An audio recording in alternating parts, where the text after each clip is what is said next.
Daily Manna from the Torah by Dr. Ketriel Blad. Shalom, dear friends. Welcome to this fifth Aliyah of Parashat Re'eh. Observe.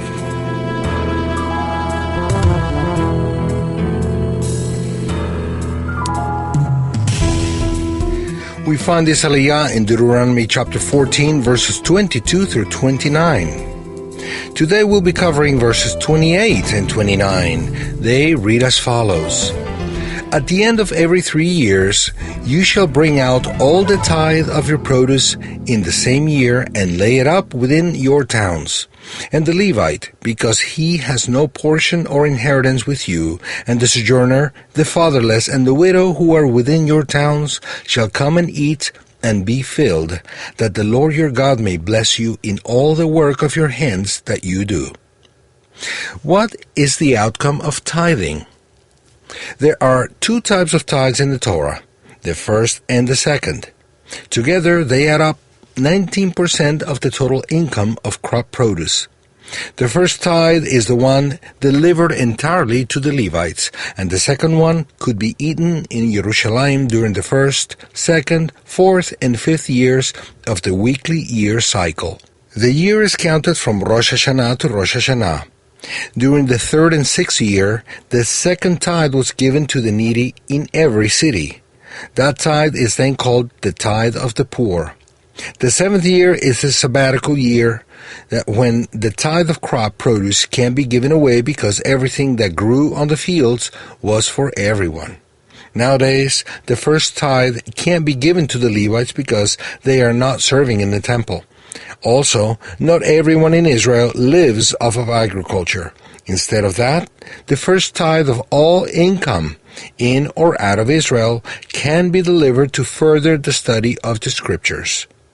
The tithe of the poor may be delivered to the needy during the third and sixth years of the week of years. The second tithe of the remaining years can be used to make one or more trips to Israel and Jerusalem.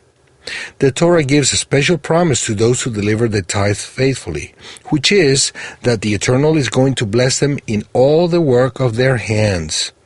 Hashem knows that our income is not always larger than our expenses, and that it's easy to worry and doubt about enough money coming in.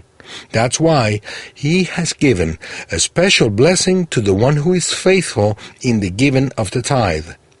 That blessing makes us be wise when managing the rest of the income so that we don't waste it on unnecessary and expensive stuff, but that we try to find less expensive articles and food. This blessing also prevents money from getting lost and things from breaking and tearing before their time, so that expenses are largely reduced. The blessing upon the work of those faithful with the tithe has thousands of ways of manifesting itself. According to my understanding, the first tithe is not mandatory for those chosen from among the nations, but I strongly recommend it. And the second tithe is optional, but it entails a great blessing for the works of the person who delivers it. Some may come and ask me, how can you dare to give the tithe? What if you can't make ends meet? Well, to that I'll answer, how dare you not give the tithe? What if you lose the Eternal's blessing upon your finances? I would dare say that if you are experiencing financial problems, giving the tithe is a way for you to be blessed. Many blessings, and shalom.